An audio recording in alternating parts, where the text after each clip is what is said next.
UGs as well as PG first years, and we are conducting classes on daily basis. That is, as I have already mentioned in the last two sessions. Once more, I am repeating for new attendees. Sundays we'll be dealing with Prasudi and Sri Yoga. Monday it will be for Panchakarma. Tuesdays for KC. Thursdays for Shalya. Friday for Rasambhai Shijin. And Saturday is for Shalakya. So those who are interested can register in Swadhyaya. And you can avail the classes. We'll be giving you recorded classes as well as PPTs and printed notes as per syllabus.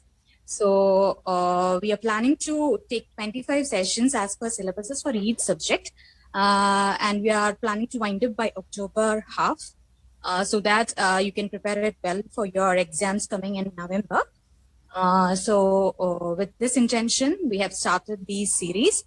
And today we have got Dr. Divya Srinath in relation to the Prasudi classes. The first two classes of all the sessions will be free sessions. After that, it will be paid sessions. For more details, kindly contact Dr. Jasul. Today, we invite Dr. Divya Srinath, Madam, to convey the classes. Thank you so much. Ma'am, you can start the class. Thank you, Dr. Gauri. A very good afternoon to one and all. Today's topic is diagnostic techniques and investigations in obstetrics and gynecology. Am I clear? Am I audible? Yeah, Yes, Dr. clear. Gauri? It's clear. Okay. You can continue. Yes. Okay.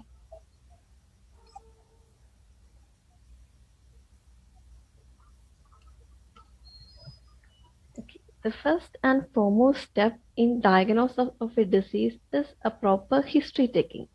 You had to take the case thoroughly, like what is the presenting complaint, is there any history related to it, which help you to make a differential diagnosis. For example, if a woman came to you complaining of oligomenorrhea means there is normal 28-day cycle, but this lady is having cycle length more than 35 days. So in such a patient, their differential diagnosis can be either it may be due to PCOS or even due to thyroid dysfunction or even due to anemia.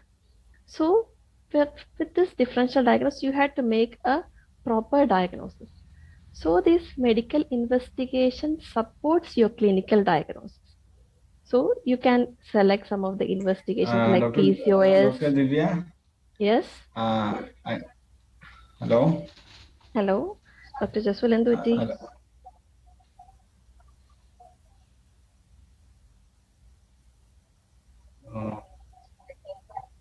Voice break ആവുന്നുണ്ടോ?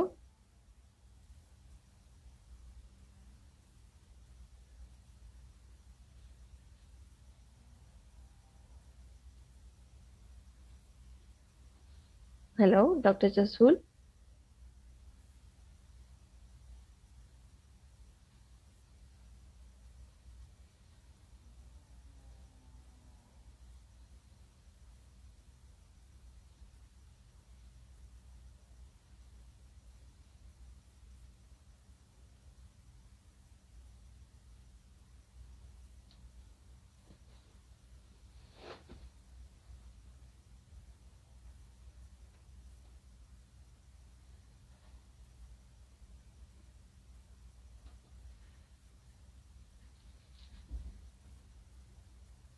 Hello, Dr. Gauri.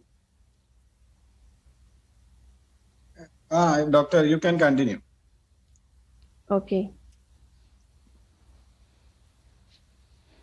So I'm telling about the differential diagnosis. So for a proper differential diagnosis, I think some echo is there. So proper differential diagnosis, you had to do tests like an ultrasonography to rule out PCOS, or even do a thyroid function test, or even an HB test, which help you to make a proper diagnosis or an accurate diagnosis. So the investigation, there are so many investigations, like it can be a biochemical investigation. Biochemical investigation means with the help of body fluids, that it can be either blood or urine, etc. Some investigations are done, like that of even anemia for anemia HB test or hormone analysis like FSH, LH, or AMH, like that. Hormone test is done, or even tumor markers like CA125. All these comes under biochemical investigations. So these are investigations which are done in body fluids. Okay. Diagnostic techniques means the investigations which are done to like with that of screening test or even with imaging techniques, which are comes under this diagnostic techniques, or even the pulse or even taking BP. All these comes under the diagnostic techniques. These diagnostic techniques can be either invasive or non-invasive. Invasive means there is some piercing of skin, tissues, etc. Non-invasive means diagnostic techniques like USG, etc. are non-invasive techniques. So, for easy understanding, I had classified these investigations mainly into the common investigation that we are using in obstetrics as well as gynecology. So, first we will see what are the common investigations that we are doing in an obstetrics. So, the first and foremost test is a urine pregnancy test. Sometimes most of the patient came to you with a UPT test result, either UPT positive or negative. So urine pregnancy test, we all know, right? In this, beta HCG presence is evaluated. Either its presence or absence is evaluated. Like a sample of urine is taken, 2 or 3 drops is inserted into this portion. So if 2 lines appears, it means there is presence of beta HCG. That is human chorionic gonadotrophin is present in the sample of urine. So that UPT is mainly to assess the presence or not.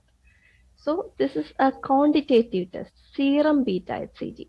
That is in blood, we are trying to quantify, that is how much amount is present. So it's a quantitative test. In this, this beta HCG hormone secreted from the trophoblast. As you can see, this is the trophoblast, and this portion develops into the embryo. So this trophoblastic portion contribute to the formation of placenta.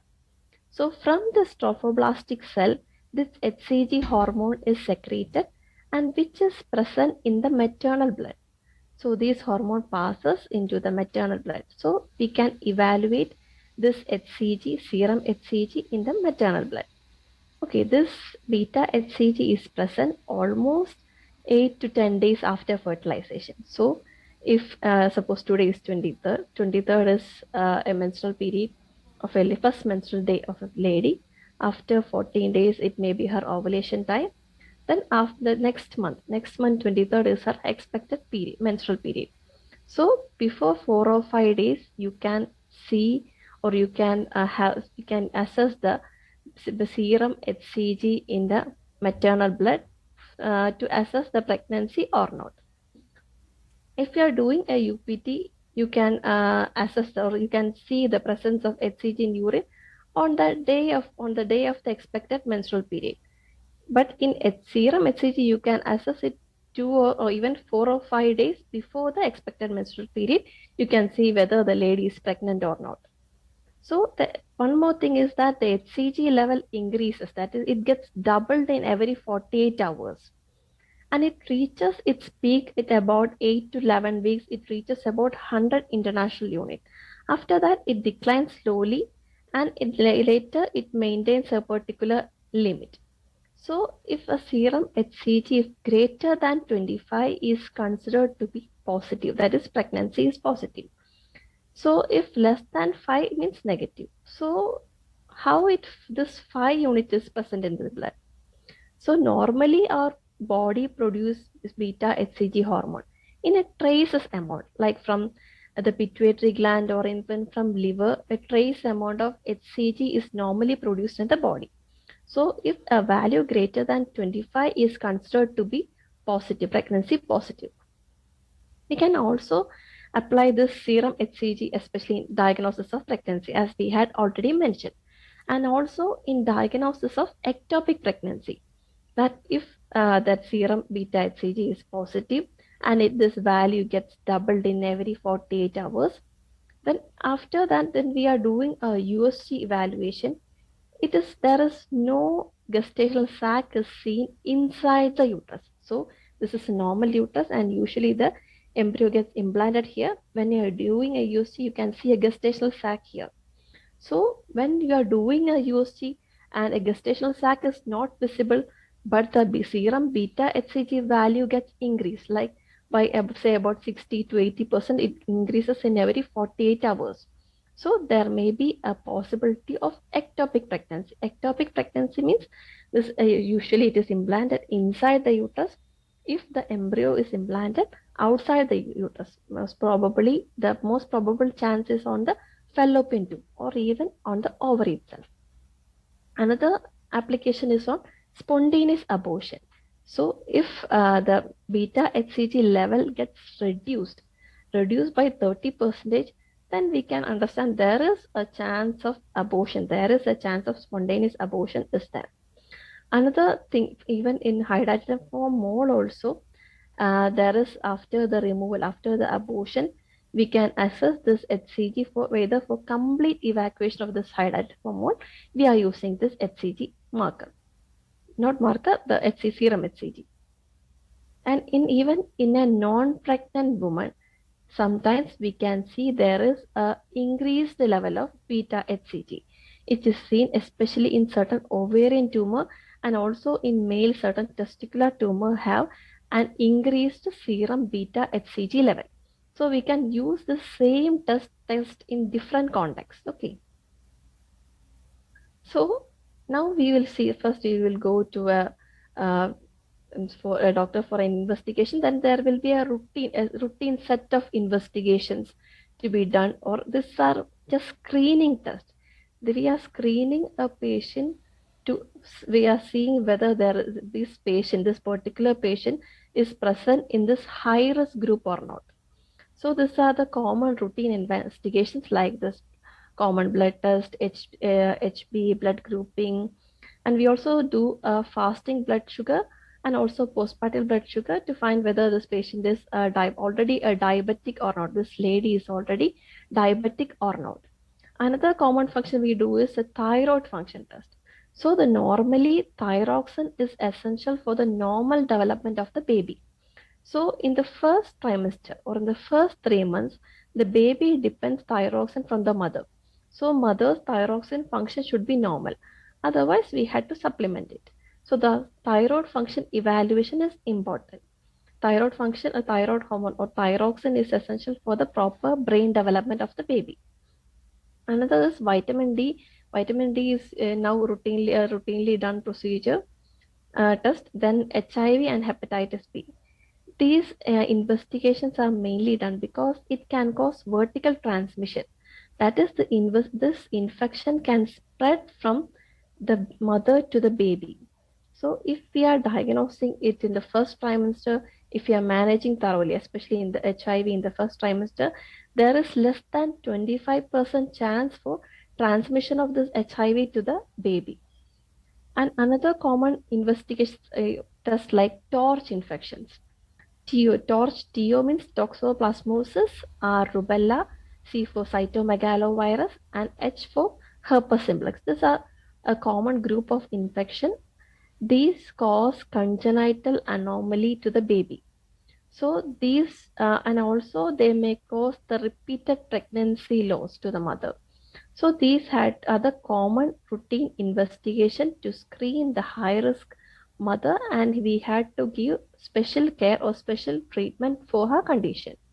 Another is urine routine. Here we assess the albumin, urine sugar, pulses, etc. If certain urinary infection is there, which can also ascend to the vagina and which also even spread to the uterus also. And certain antenatal screening like weight. The weight of the mother is checked in every visit. Like the mother had to gain almost 10 to 15 kilos. This normal weight gain is essential for the normal weight gain of the baby also. So we are also checking this weight gain also. if a sudden weight gain along with edema, etc., and also if there's an increase in BP, then it may point to the pregnancy-induced hypertension. So a proper routine weight checkup as well as blood pressure measurement is done as a routine procedure or as a screening procedure.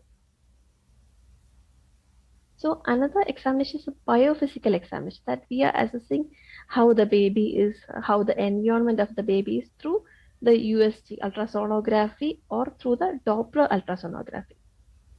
So USG is one of the most commonly used procedures in obstetrics, especially as you can see this USG. There are so many types of probes are using.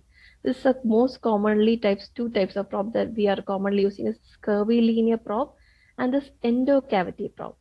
So this curvilinear probe we are using for abdominal examination, and this endocavity we are using for transvaginal examination. So this probe contains a picoelectric crystal. So these crystals, when an electric energy is applied, they produce sound waves. So this sound waves is passed through the tissue and then it gets reverted back. And this and the then it is and this then the echo or the echo is received and it is converted into electrical energy and it is displaced in the screen. And another thing is this is a non-ionized radiation, so it is safe even for pregnancy. And a coupling gel, you can see this there is a gel is applied before using this probe. So this gel helps to prevent the air in between this maternal surface and the probe. So the basic principles of USG contains this echogenicity, that is the echo is a sound wave is passed and the sound wave reflects back, and this principle is using. So if there is water or a fluid is there, so the sound waves get absorbed in that fluid, so there will not be any echo or there will not be any echo, so it will be applied as black on the screen. If there is a hyperechoic substance, that is if the sound waves are reflected, more sound waves are reflected back, then it will be appear as white on the screen. So this is the basic principle. The basic principle, black and white, the color difference helps to make the diagnosis. And also the frequency. If in this curvilinear probe, this is we are using on the abdominal surface, so that it had to pass through the muscles, the skin, the fat tissue, etc. So there's more surfaces are there, we are using a low frequency mode so that the sound waves may pass more deeper. If high frequency, especially in transvaginal examination, we use a high frequency so that more clear images we will get. So mainly in first trimester, we will assess the pregnancy, that is if the pregnancy is present inside the uterus or not. That is the first aim of a USG. The second thing is to rule out an ectopic pregnancy, and then we will see whether the gestational sac, if it is 5 weeks, we can see a gestational sac inside the uterus. I will show you. This is a gestational sac and this is the uterus. You can see this is a uterus and this is the gestational sac inside the uterus, and this is a yolk sac, and this is a fetal pole. So by 5 weeks you can see a gestational sac inside the uterus. 5.5, 5, 5.5, 6, 6.5, like that. 5 weeks gestational sac, 5.5 weeks you can see a yolk sac, 6 weeks you can see an embryo, in 6.5 you can see this fetal heart rate. You can see small flickering like this. So if a gestational, someone asks a question. Dr. Jasul, Anandita is asking a question.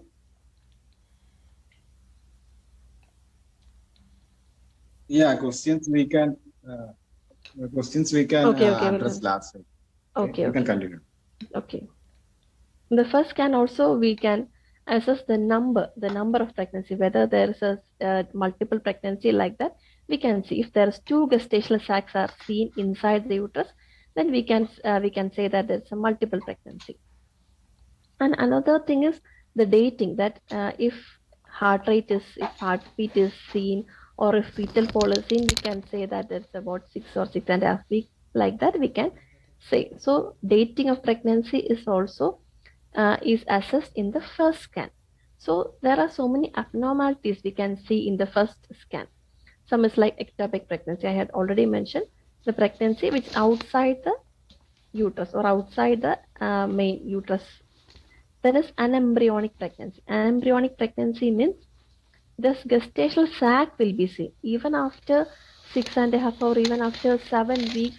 There will not be any yolk sac or a fetal pole or a fetal heart rate. This is an embryonic pregnancy. So we can easily diagnose this gestational sac with a diameter more than 16 millimeter. Then also there is no yolk sac or fetal pole. Then it is known as an embryonic pregnancy. Okay. Then missed abortion.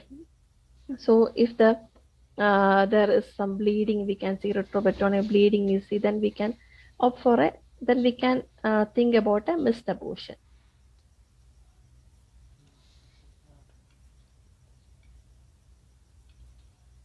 So this is a normal. So this is we can see this gestational sac, and this is a yolk sac, and this is a fetal pole. This image we can see ultrasonographically like this. So in a first USG, these are some of the common terms we can see.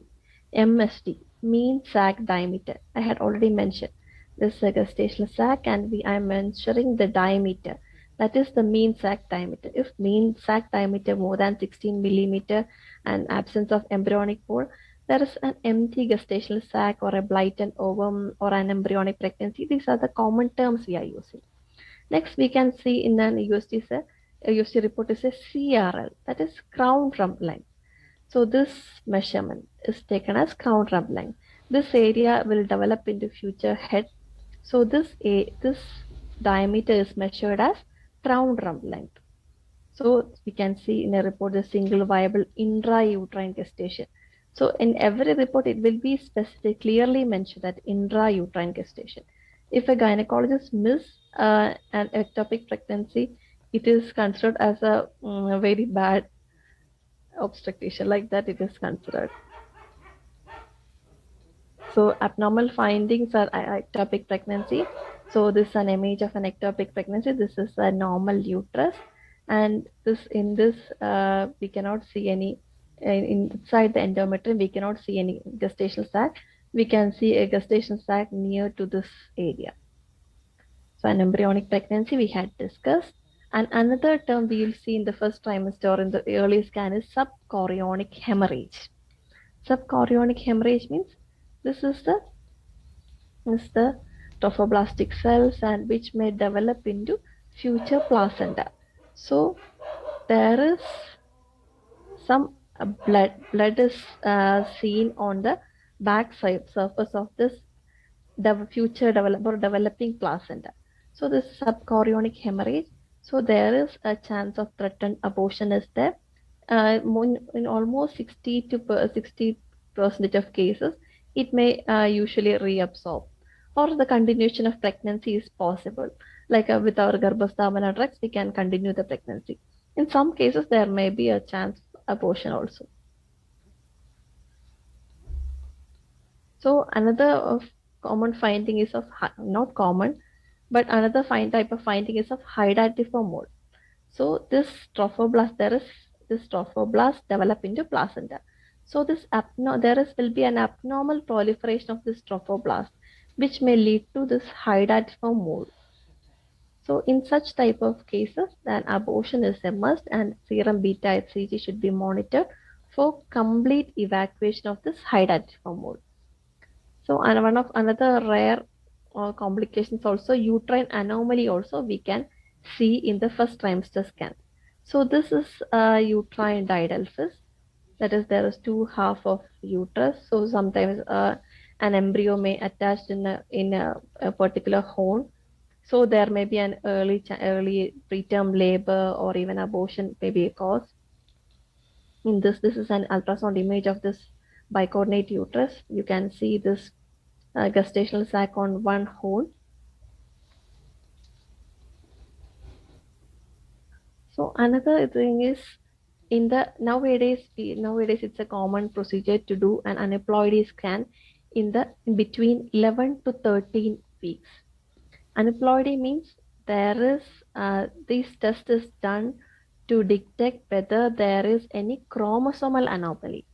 So it is usually done between 11 to 13 weeks. So this first time aneuploidy screening help us to detect almost 85% case of Down syndrome. Down syndrome means there's a trisomy 21. That is, there is some defect in the 21st chromosome. Okay. Then we can also easily see the nuchal translucency. Like this is nuchal translucency. That is, there is here you can see this anomaly in the skin fold and neck. So if there are fluid deposit between the skin fold and this neck region, so that this measurement will increase. So in this case, this nuchal translucency is more than 3.5 millimeter. That is, in this case, the nuchal translucency is more than 3.5 millimeter. So then definitely there is a chance of chromosomal anomalies there, or trisomy 21 can be suspected. So nuchal translucency is one of the most observed in most of the cases. In all cases, you had to observe the nuchal translucency. This is a patient case report with nuchal translucency is 5.1 millimeter. They were advised for further screening, and at last they decided to terminate the pregnancy because the baby is having a risk of trisomy 21 or Down syndrome. And the earliest anomaly which is detected is anencephaly.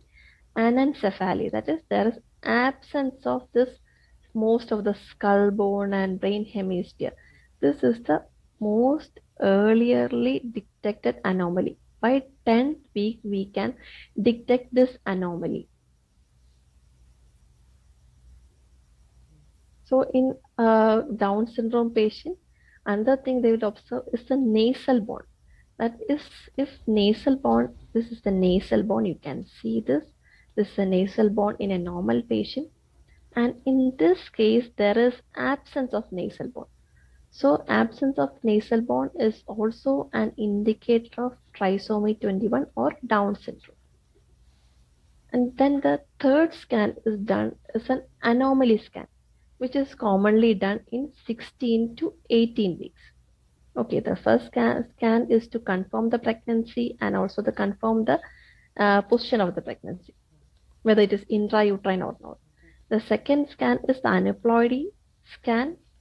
Now it is done between 11 to 13 weeks. And the third scan is the anomaly scan between 16 to 18 weeks. In this scan, every part of the body, of the fetal body is observed, whether 4 limbs are present or if the head is normal in size or not, whether the head size is increased. Like in hydrocephalus, the head will be much larger, or whether the spine is intact, whether there is any discontinuity or spina bifida is present, like in thorax, whether the heart has 4 chamber, like that every part is observed. And even the umbilical cord, whether the umbilical cord contains 3 vessels, that is 2 arteries and 1 vein, and whether there is adequate amniotic fluid is present around the baby.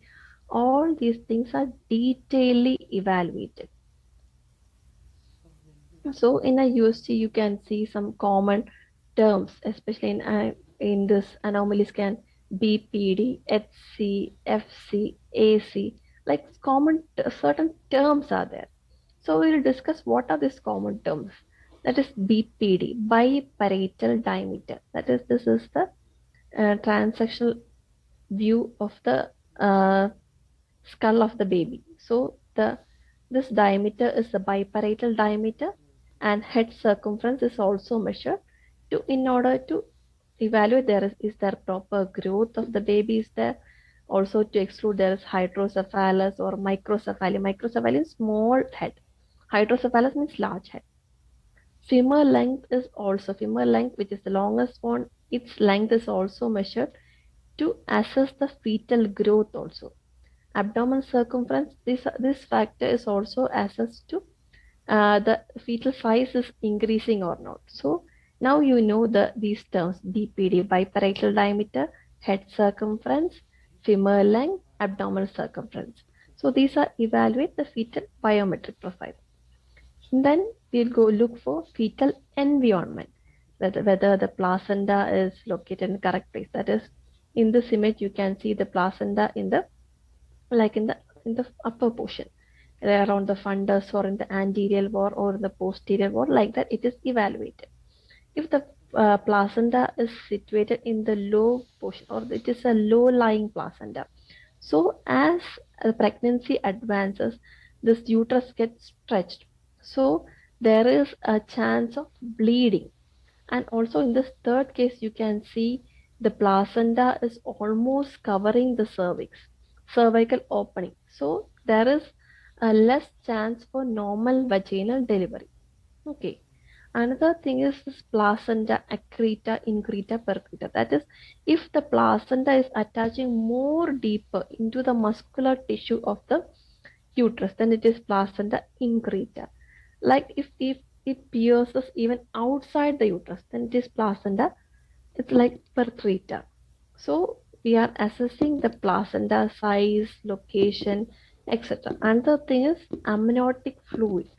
The fluid around the baby is the amniotic fluid. We are looking for whether there is oligohydramnios. That is, whether the fluid is less, or polyhydramnios, whether the fluid is more. All these are abnormal conditions. So you had to check the fetal environment, also fetal biometry also.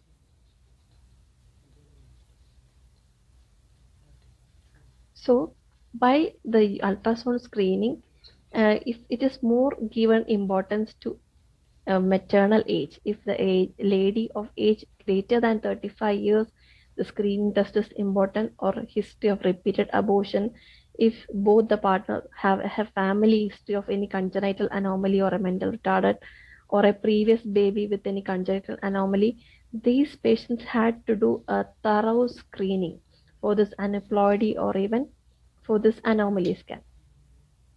So in a screening, we first do an ultrasonographic evaluation. So in an ultrasonographic evaluation, we saw that there is an increased nuchal translucency or nasal bone is absent. So we can think that there is some sort of anomalies there. So we will do some biochemical test. So some serum or blood test. Like in first trimester, we will do a PAPA test, that is pregnancy associated plasma protein A or beta HCG. These are the two markers. Like this pregnancy associated plasma protein A is secreted from this trophoblast. This trophoblast is further proliferated into two types, cyto and syncytial trophoblast. So these syncytial trophoblasts secreted this pregnancy associated plasma protein A.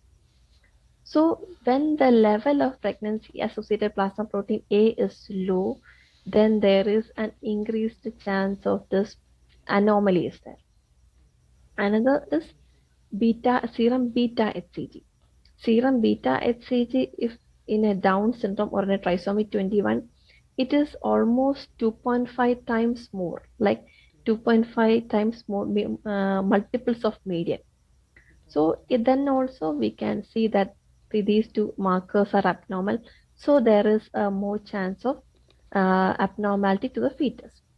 So in a second trimester, that is after this 16 to 18 weeks, we will do a triple test. Triple test means similar like that. That's like it is easily remembered by A, alpha fetoprotein, B, serum beta HCG, serum beta HCG, and estradiol. These are the triple marker. The quadruple marker means the same triple marker plus one more inhibit. Okay, is it clear? Triple marker is serum alpha fetoprotein, A for alpha fetoprotein, B is serum beta HCG and estradiol. Quadruple plus one more inhibin. So if there is any neural tube defect, neural tube means if there is any developmental defect in the brain as well as in the spinal cord, that is neural tube defect. In such case, the alpha fetoprotein level will be high, the serum beta HCG, the other three markers will be normal, or inhibin bay is not applicable. In anencephaly also same, the alpha fetoprotein level will be high. In Down syndrome, the alpha fetoprotein and the serum estradiol will be normal, but serum beta HCG and inhibin A is high. In trisomy 18, that is trisomy 21 means there is some abnormality in the chromosome number 21. That is trisomy 21. 18 means there is some abnormality in the chromosome number 80. So by the screening test, we found to know that there is some abnormality. So there is that screening test only. So we had to confirm our diagnosis. We had to confirm that this baby is having some congenital anomaly. We had to confirm our diagnosis. For that, we use some invasive diagnostic methods.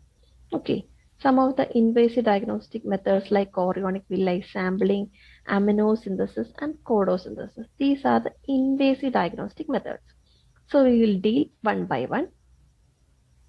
One is amniosynthesis. Amniosynthesis means in which there's amnio. Amnio means amniotic fluid. We are taking the amniotic fluid and we are examining.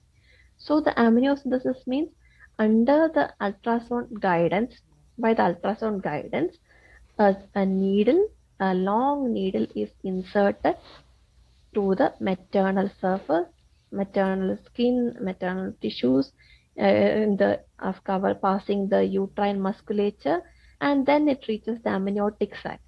Then 10 to 20 ml of this amniotic fluid is collected. So we had to insert it properly. That is why we are using an ultrasound guidance. So 20 ml is taken and that is evaluated. For cytological study, we are sending that. So this amniosynthesis process, it should be done best between 14 to 20 weeks. So by this we can assess the congenital anomaly like 21, 18, etc. And also some of the risk for this amniosynthesis is like that there may be a risk for the accidental needle penetration to the baby, or there is 1 to 2% chance of fetal loss itself. Okay. Another is chordosynthesis. Cord means umbilical cord. We are piercing the umbilical cord and we are collecting blood from the umbilical cord. This is also a USG guided procedure. Carefully inserting the needle into the umbilical cord, almost situated within 2 to 3 centimeter near to placenta, and blood of 0.5 to 2 ml is collected. And this test is especially done to rule out fetal blood-related disorders like fetal hemolytic disease, fetal isoimmunization, fetal thrombocytopenia, or even fetal infection. This is best done between 18 to 20 weeks. You may get correct report during. In this case also there may be complication like fetal blood loss or accidental insertion of this needle to the baby, or even cord hematoma. Another is chorionic villi sampling. This is to be done between 10 to 13 weeks. So by inserting a cuscus bivalve speculum through vaginal portion, a catheter is inserted under ultrasonographic guidance. This chorionic villi, that is the former placenta, that this chorionic villi develop into placenta. So from the chorionic villi, the sample is taken and it is assessed for the fetal DNA. So by all these tests, we are taking the fetal cells, especially for the DNA analysis. We can use it either in two types. Either this FISH test like fluorescence in situ hybridization. Like that, in that case, if I am suspecting that whether this baby is having a trisomy 21, so I am telling to test this specific gene. For that, we are using this FISH test. In second case, I don't have any idea about which gene is affected. So I am suggesting a karyotyping. Karyotyping assesses all part of this genes. So if you have any specific idea of this particular gene is affected, then you will suggest a FISH test. Okay, so in short, first you had to screen a high risk pregnancy, especially mother greater than 35 years old or with a family history of any congenital anomaly or even a previous pregnancy with congenital anomaly. You had to screen those patients and you had to do a detailed ultrasonographic evaluation. Or in some patients, by chance or by an ultrasonographic evaluation, you happen to see anomaly, you do a detailed ultrasonographic evaluation. Nowadays, there are more fetal maternal specialists who do a thorough investigations on this congenital anomalies, etc. Then you will do a biochemical test like a triple test, quadruple test, etc. Then after the screening test, you will do a confirmatory test by an invasive test, like invasive tests like this chordosynthesis, aminosynthesis, etc. Then after that, you will do a karyotyping, either karyotyping or a FISH test.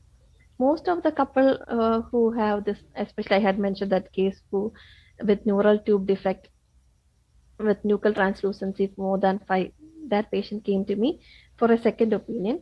In that patient, they were advised that with biochemical markers also there is a high risk of trisomy 21, and that patient were advised an invasive test by the infertility center.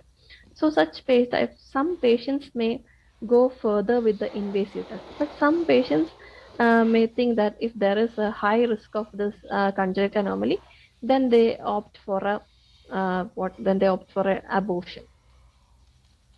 Some patients, if they're precious baby, they will go further for an invasive test, and whether they will confirm whether this baby is healthy or not, then they will decide whether to continue the pregnancy or not.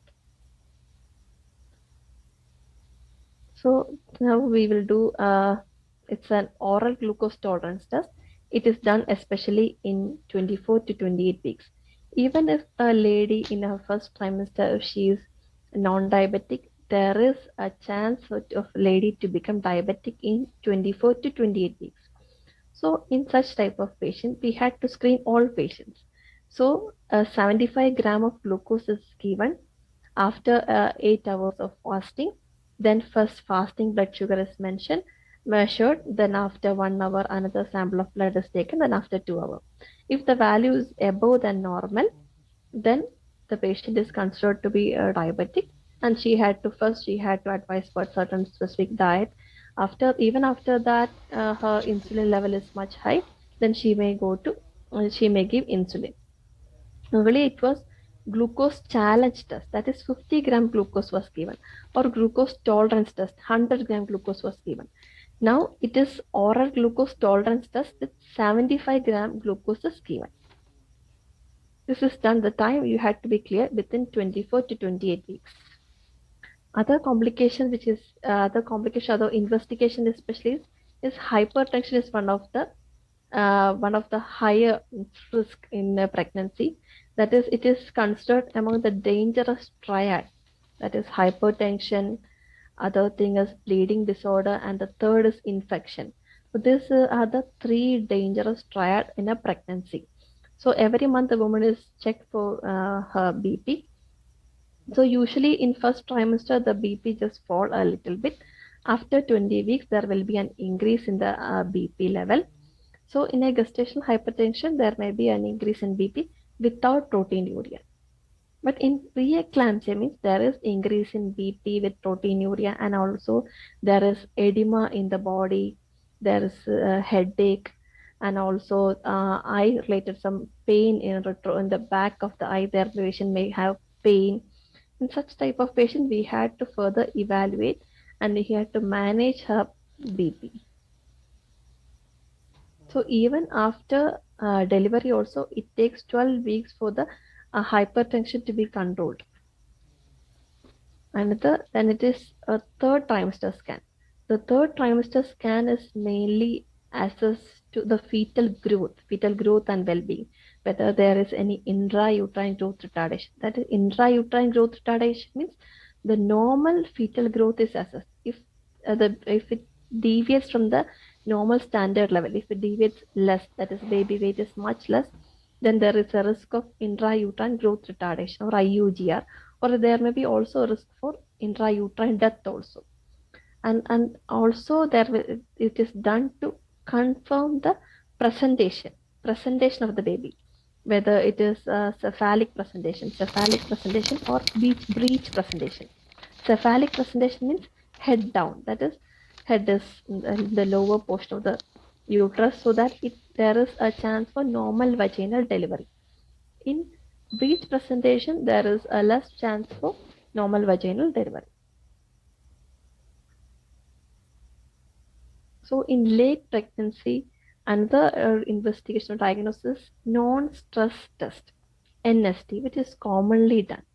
In this is one unit to measure the fetal heart rate, and this ladies, and this is a measure with this measures the fetal movement. If a baby moves, it is the lady's advised to push the button, like the certain pen, no, like that the lady had to push it is observed for almost 20 to 60 minutes. If the basic logic behind is that if a baby moves or a baby kicks, her heart or his or her heart rate may increase 15 beats. After 15 seconds, it comes back to normal. So if it shows that it is a reactive NST or the baby is normal. So if the baby is hypoxic or if the baby has less oxygen supply, then this normal increase and decrease is not seen. So we can think that the baby is having a hypoxia. We had to manage immediately. So NST is done for 20 to 60 minutes. So in that, fetal heart rate and fetal movement are assessed. This is a third trimester scan. In this, you can see this intrauterine fetus with cephalic presentation. The fetal biometry correspond to average. Mainly the presentation is mentioned. The fetal weight and fetal growth is assessed.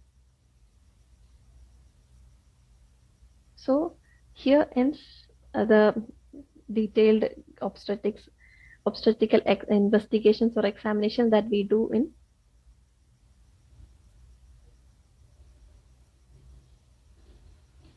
Dr. Jasul. Hello. Yeah. Shall I continue with the second part? Yeah, sure. Okay. Now, if we are moving to the gynecological investigations. So in this gynecological investigations, we can see that we had to do a detailed history. That is much important in every gynec patients. We had to do a detailed history with detailed menstrual history, last menstrual period, pre-menstrual period. You had to assess 3 consecutive menstrual periods so that you can assess the regularity of the cycle and also the cycle length. Cycle length should also be mentioned, that is whether it is 28 days or how many days the bleeding is. And if the patient is sexually active, sexual history also important, especially in infertility patients. You had to ask for the sexual history also. I think there is mixing of slides is there. Sorry for the trouble. I want to add 2 more points in the obstetrical investigations. So one more thing is 3D scan, 3D or 4D scan. It is now an advanced type of scan. It is especially done to assess the cleft lip or cleft palate, that it can be easily seen in the 3D or 4D scan. Doppler scanning is also done in the last trimester. It assesses the normal flow of blood through the umbilical artery or uterine artery, which is essential to understand whether there is an intrauterine growth retardation or hypoxia to the fetus. Okay. Now we will continue with the gynecological investigation. So some of the common investigation that we use, the hormone investigations, like that of prolactin, TSH, FSH and LH, estrogen, progesterone, androgen, etc. So these are the common hormones that we are doing, hormone tests that we are doing. So one of the common hormone that we're doing is prolactin. The prolactin hormone is secreted from the anterior pituitary gland.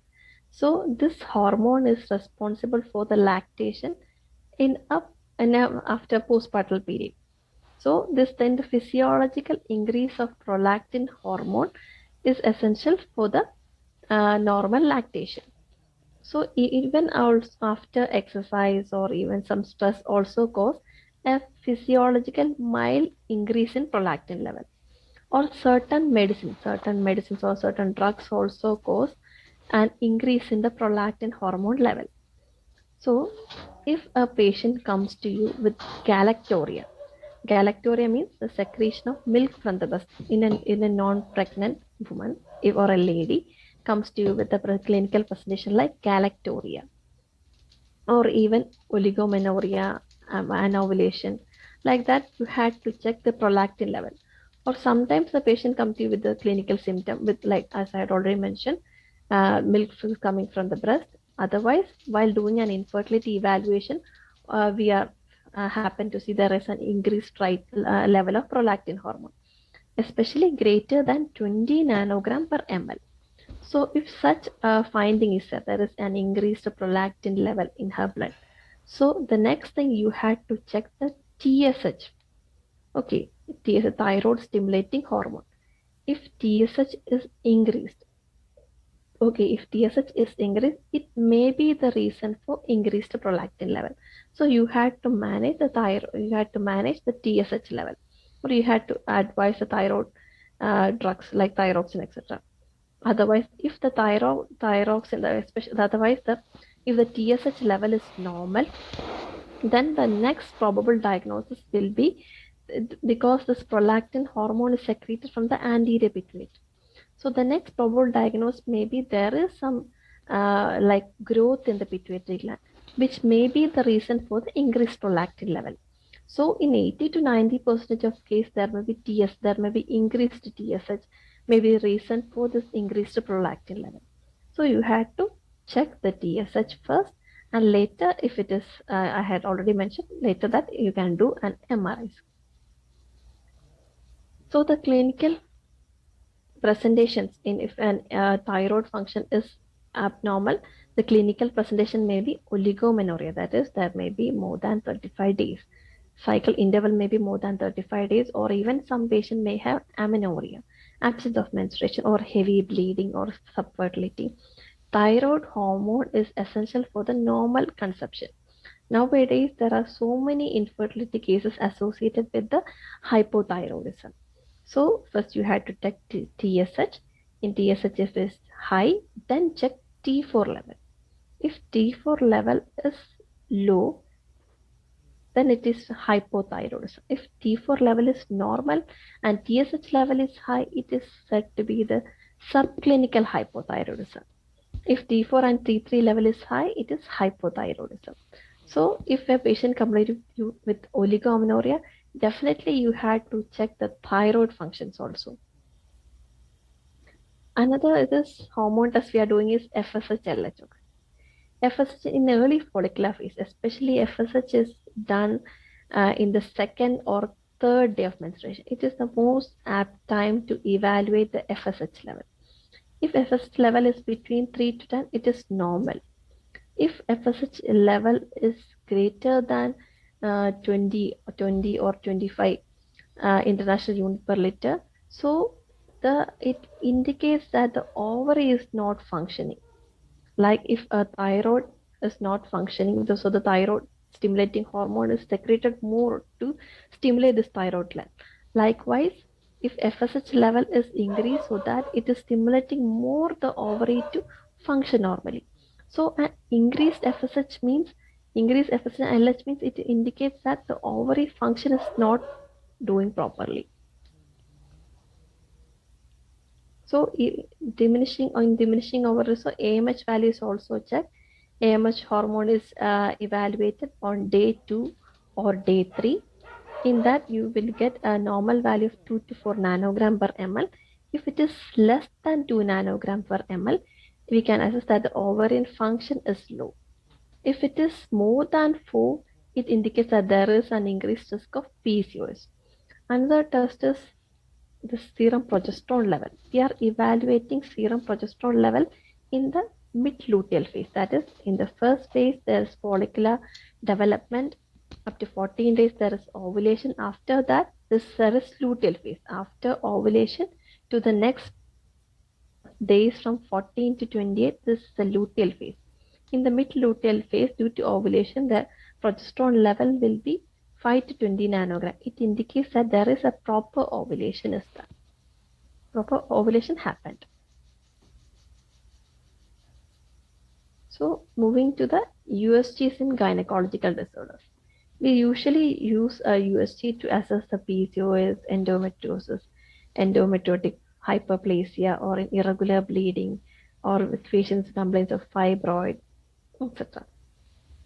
So, first we will see about endometriosis. Endometriosis means the presence of functional endometrium outside the uterus. Endometrium is the inner lining of the uterus. So this inner lining, if present outside the uterus, is known as endometriosis. Even in the muscular layer, it can happen. Then it is known as adenomyosis. So if a patient comes to you with a severe menstrual pain, that is menstrual pain lasts for even starts 2 to 3 days prior to menstruation, or even during the menstruation, or even some patients may have even 2 or 3 days after menstruation, they have severe abdominal pain along with brownish discharge. So the first thing came to your mind should be endometriosis. You should suspect endometriosis first. Then you do a UST to rule out your diagnosis. In a UST, if the most common site of developing endometriosis is the ovary. Ovary is the most common site. So while doing a UST, you can see that there will be a chocolate cyst or ovarian endometrioma. Sometimes you see that there is a clear cyst, or sometimes it may say that in the report may say that there is a cyst with low level echogenicity, or even there is multiple septation is seen in the cyst. All these are characteristics of this ovarian endometrioma. Sometimes with severe adhesion also, this ovary may be dislocated from its normal position. Sometimes the ovary may move from the normal position to the even to the back of the uterus, so that sometimes there may be normal ovulation or normal ovum pickup by the fallopian tube is not possible. Or sometimes due to this endometriosis, hydrosalpinx, that is fluid may fill in the fallopian tube. That is, hydrosalpinx is also commonly seen associated with this endometriosis. In this report, you can see this is right ovarian cyst. One more common finding is that in most of the patients, almost 60% of patients, we can see that the endometrioma is seen on the left ovary. Or even sometimes you can see bilateral, that is in both ovaries you can see the endometriotic or chocolate cyst. Next common disease you will get in OPD, or that is PCOS, polycystic ovarian syndrome. So the common clinical presentation you may get is of irregular cycles, that there may be amenorrhea for 2 or 3 months, or there may be heavy bleeding. Like irregular cycles is one clinical presentation. Then next is hirsutism. You can see that patient may have increased hair growth on her face, neck, chest, etc. Like male pattern of hair, thick hair you can see. Another is acanthosis nigricans. That is, you can see pigmentation on the neck, which is a symbol or a sign of insulin resistance in her body. She may be in a verge of like a pre-diabetic stage, and anovulation or infertility, which are the common clinical presentation. So in such patients, you can do a USG to evaluate the ovary. Usually you can see in a USG there is multiple follicles are seen in the ovary. Ovarian volume increases. Usually ovarian volume is less than 10 cc. In PCOS patients, the ovarian volume increases from 10 to even 10 to 19 cc. The ovarian volume increases. So we can also do a USG to evaluate the progress of our treatment. Another common investigation we usually do is on fibroid uterus. If a patient complains to you with irregular bleeding, or heavy bleeding during menstruation, we can suspect the fibroid, the chance of fibroid is there. So fibroid are benign growth. It can be seen, it is originated from the muscular origin. If a fibroid occurs near the endometrium, this is the endometrium. If this occur near this endometrium, then it is known as subserosal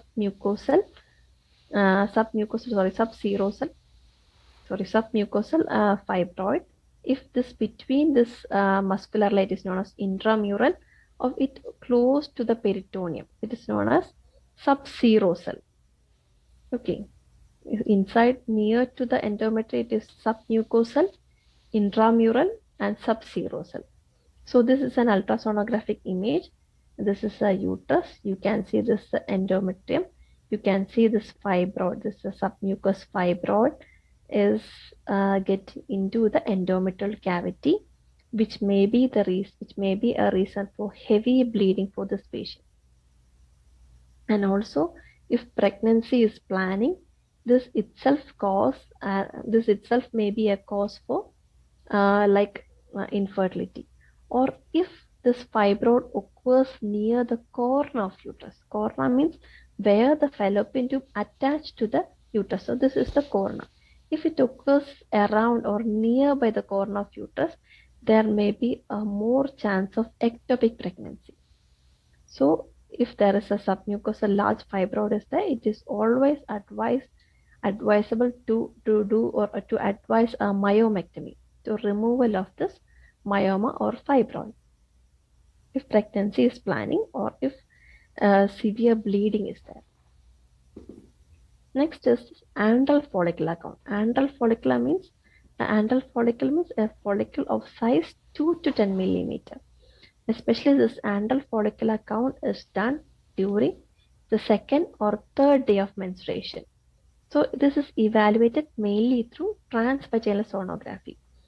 And we can say that almost 5 to 10 antral follicle is present in an ovary around the second or third day of the cycle. So if the level is less than say about 8 or say about 5, then it is considered to be a poor reserve. If the antral follicle number is more than 10, then we can suspect a PCOS. So this AFC value is attaining more, especially nowadays IVF treatments are more. So this AFC usually is measured in the IVF centers, and patients sometimes approach to you claiming that they have low AFC or low AMH.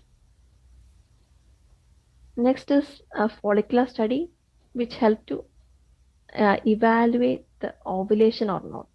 So it also helps to evaluate the proper follicular growth.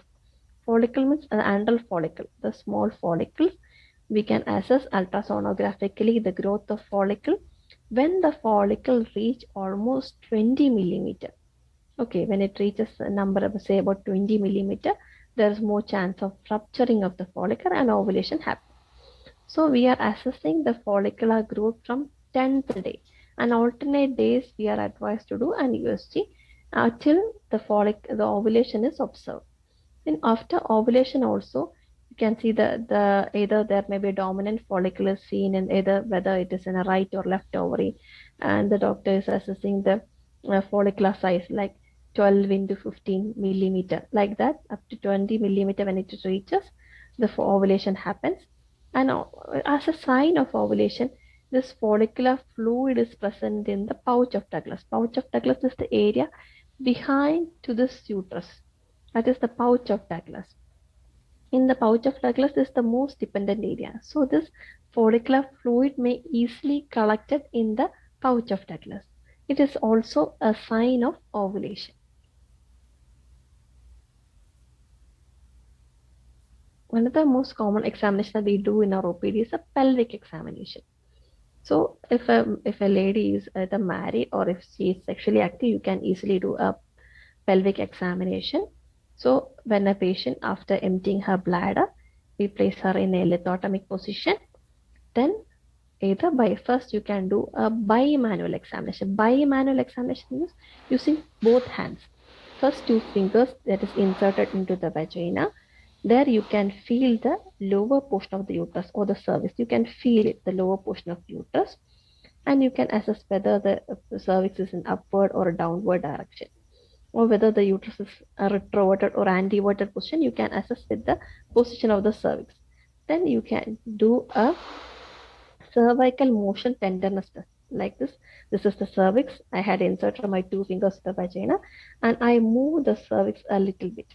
So if the patient had pain while moving, that is cervical motion of tenderness test is positive. So that there is some sort of infection. That is why the patient have this tenderness or pain. Most probably the patient may feel the movement, not pain. They can feel the movement but not pain. If pain is there, there is some sort of infection or pelvic inflammatory disease is there. Next, after this vagina, and I am seeing the cervix like this. After that, I'm looking the fornix, whether the fornixes are free. That is the area around the cervix, the posterior side, anterior side, lateral side. I'm looking whether the fornixes are free or not. In the lateral fornixes, I can feel the ovary. My abdominal hand, when I am using my abdominal hand on the uh, iliac fossa, around that region, that here, in this here, and I'm using my abdominal hand kept over here and my vaginal hand over here, I can easily, if a patient is thin, I can easily feel the ovary in between. Like that, on both sides, you can easily feel if the patient is lean. That is a bimanual examination. After that, you are assessing the position of the cervix. Now you can insert a Cusco's bivalve speculum. This is a Cusco's bivalve speculum. After making this mouth close, we can insert this speculum into the vagina, and then by pressing these two portions together, then the mouth will get open. When the mouth gets open, I had to screw it so that it will open and it will retain its position, so that my both hands will be free and I can take instruments or I can do wiping, all those. Then this position, then this cuscus will stay in position. So after that, we can, this is a view of cuscus. This is a cuscus. I had inserted a cuscus there. You can see the cervix. This is a cervix with infection. So this is a normal cervix. You can see a cervix like this with normal cervix. Okay. This is a patient with severe infection. You can still see there is secretion coming from os. This is the internal os. Sorry, this is the external os. You can see secretion is coming from the os. So there is some infection there. There is cervicitis. This is the cervix and there is infection and inflammation. So there is cervicitis is present in this patient. Here also you can see an angry looking cervix that you can see. Okay, in this type of patient, we can look for infection, and if infection is present, we can give medicine internally, or even if we can do a retained douche or a local douche. Retained douche, I have got more result than a local douche. Like that, after putting a cuscus, either using a Tribala Kashaya or a Nalpamaradi Kashaya, I'm retaining the medicine there for 2 minutes. Then after removing that, then again second set of medicine is using. In such type of retained douche, more effect is getting than a normal douche.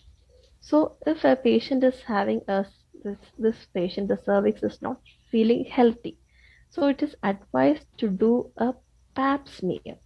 Pap smear means the cervix, I'm taking the cells, especially cells from this squamocolumnar junction, and I'm doing a cytological evaluation. Cytology means the cells in the particular area is studied for any abnormality or any premalignant lesion like that. So after inserting cuscus, a pap smear is done. After that, I'm inserting. These are 3 types of brush which we are commonly using. This is a cyto brush. If I want a sample from this inner portion, especially this endocervix, I am using this type of brush. If I want sample from this area, both the squamo-columnar junction and also some inner tissue, I am using this type of brush because this portion I have inserted into the opening of cervix, and I will rotate the brush into 360 degree. So I will get enough sample.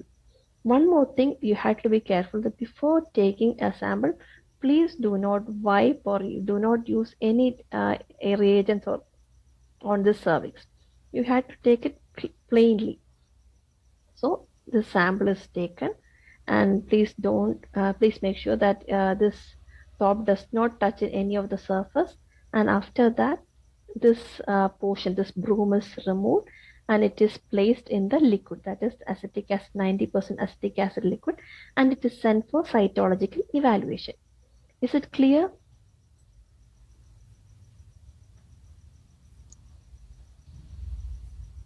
Okay, now the report will be either there is a normal study, or if there is some mild change in the result, that is cervical intraepithelial neoplasia. There is some mild or moderate change in the pattern of cells, or even there may be HPV infection, human papilloma viral infection.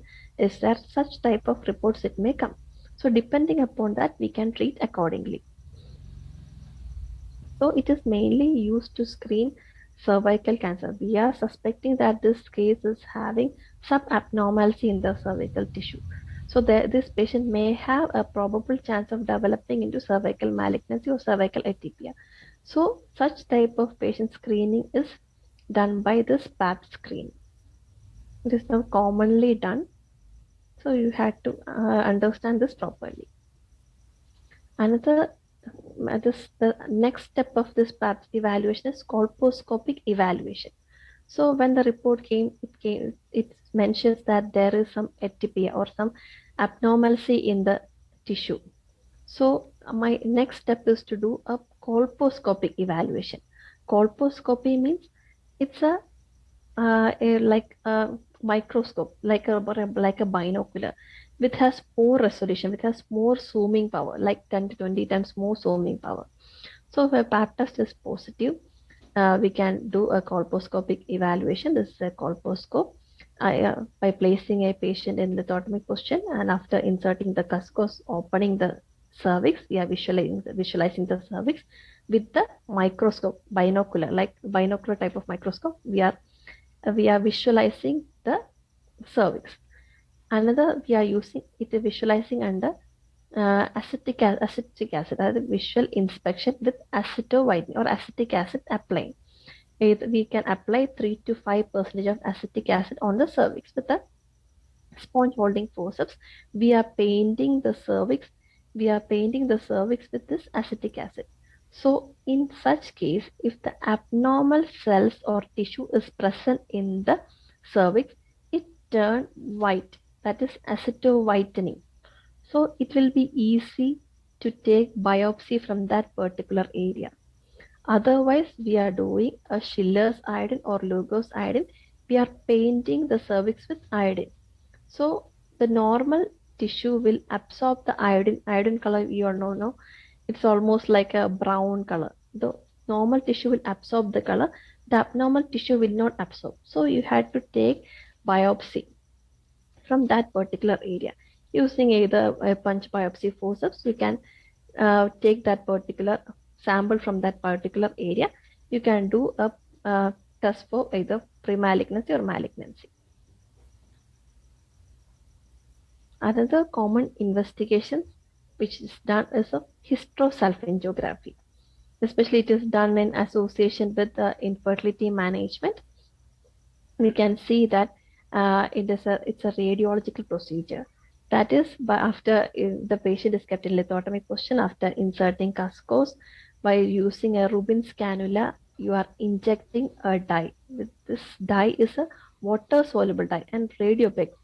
It is because of this radiopaque we can get an X-ray image. Only because of this radiopaque dye we can get this beautiful image. So 10 to 15 ml is inserted to the cervical opening, and we will take first X-ray when the uterus is filled. We will take first X-ray so that we can see whether there is any abnormality or whether there is any congenital anomaly of the uterus. Then second X-ray is taken after the spillage. Okay, this when a dye is injected, when first the uterus will fill, then it will pass through the fallopian tube and it will flow out into the peritoneal area. So if the tube is patent or if the tube is open, definitely